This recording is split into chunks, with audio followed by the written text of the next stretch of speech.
Сәлеметсез, эфирдә яңалыклар вакыты, студияда Лина Хәсәншина. Әлмәттә автоледи бәйгесе узды. Авыл хуҗалыгында кызу эш дәвам итә.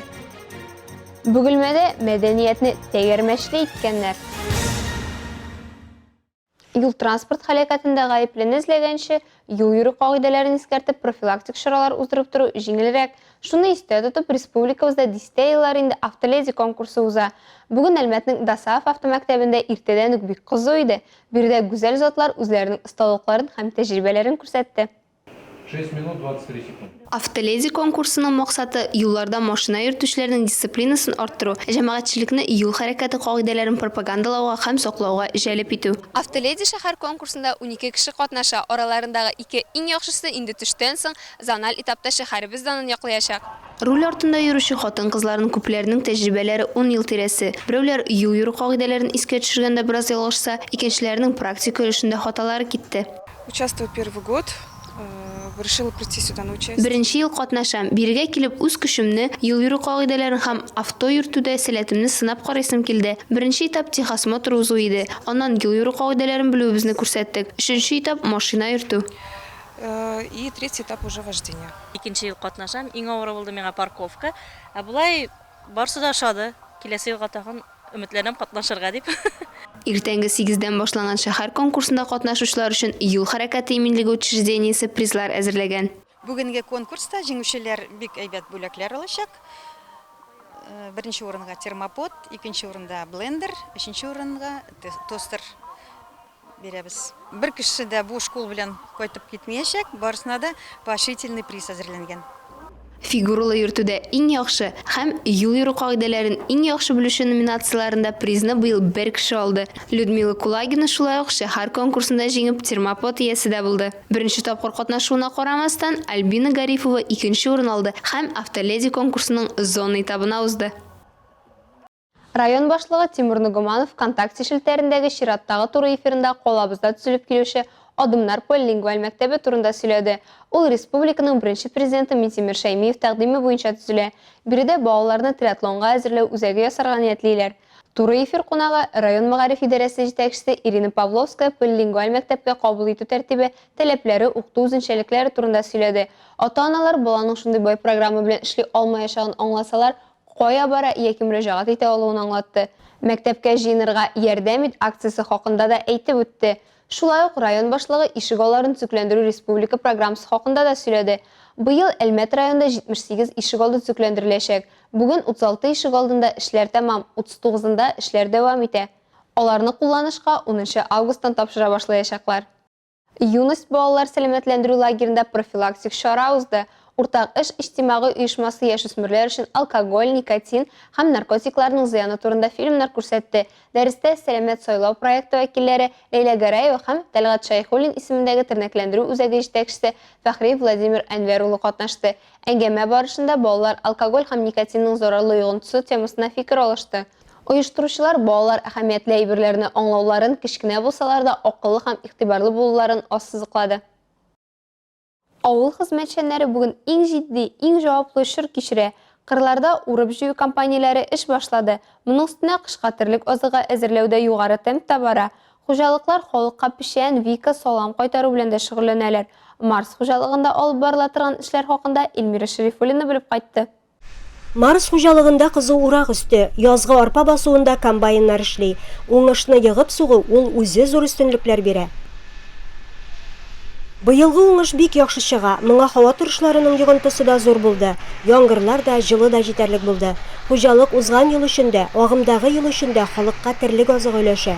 Без быел халыкка 2 еллык печәннәр, викалар тараттык.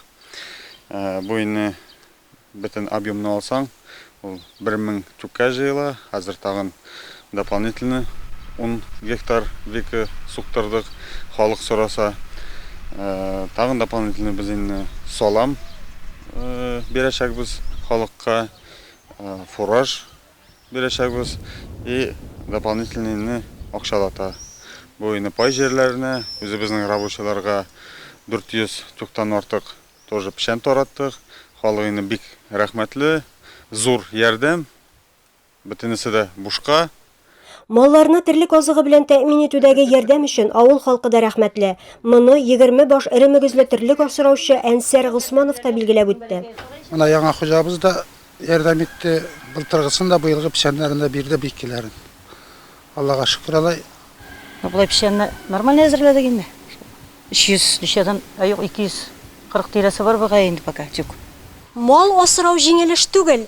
Кәкре елга авылында яшәүче Госмановлар гаиләсендә 20 эремегезле терлек асрала. Бүгенге көндә яшел азыкны алар терлекләргә көн саен чабып әзерләп алып кайталар. Әйе, Әнсәр Госманов сүзләренчә, мал асрау җиңелеш түгел, ләкин тырышып эшләгәндә максатка ирешеп була. Без аларга авыр хезмәтләрендә җиңеллекләр телик.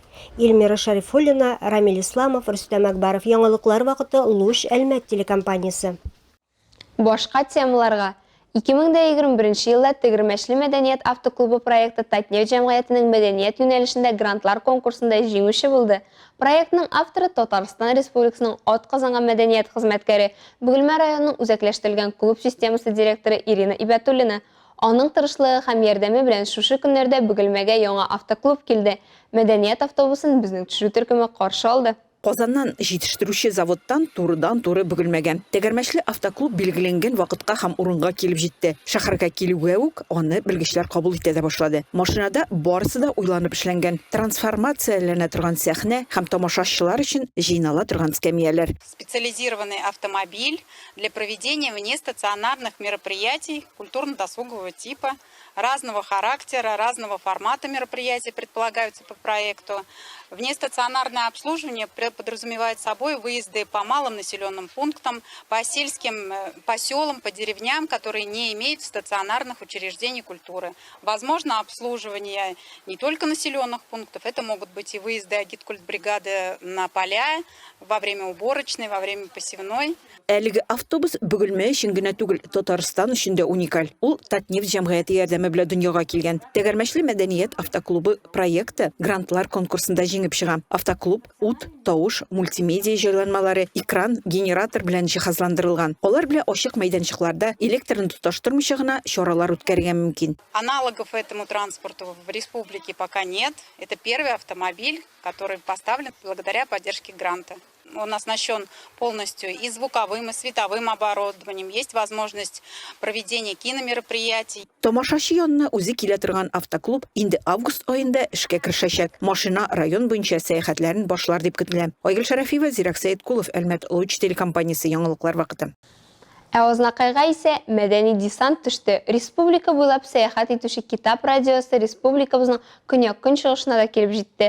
Лилия Кадирова, Илшат Сафин, баянчы Ильяс Шәрипов, Гөлназ һәм Илсур Шәрәпҗановларның чыгышларын халык яратып кабул итте. Проектның төп максаты Китап радиосын популярлаштыру, Татарстан Республикасында туган телләрдәге милли әдәбиятны, шигъриятны, татар җырын, фольклорны пропагандалау. Әлеге җырлы автобус бер ай дәвамында республиканың төрле районнары буйлап сәяхәт итә. Азнакай 5-нче тукталыш.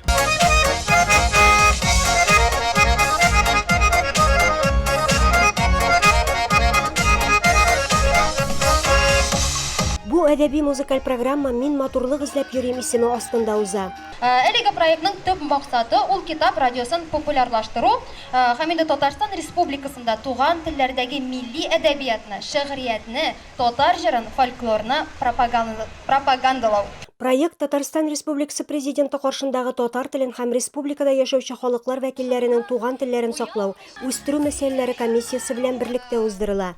Чарада шулай ук мәдәният йорты үзешчән артистлары, Гөлстан әдәби берләшмәсе әгъзалары да чыгыш ясады. Маяк газетасы баш мөхәррире Фәрхәт Шайхулов ерак юлларны якын итеп килгән артистларны, тамашачыларны сәламләп, иң изге теләкләрен җиткерде. Чын күңелдән шушы бәйрәм белән тәбрик итәсем килә. Безнең Китап FM радиосына, аның редакциясына зур уңышлар теләп артистларыбызга иҗади уңышлар телибез. Бәйрәм белән хөрмәтле азнакайлылар. Кызыклы да, күңелле дә булган тамашада азнакайлылар рәхәтләнеп, биеп, кушылып, җырлап күңел ачты.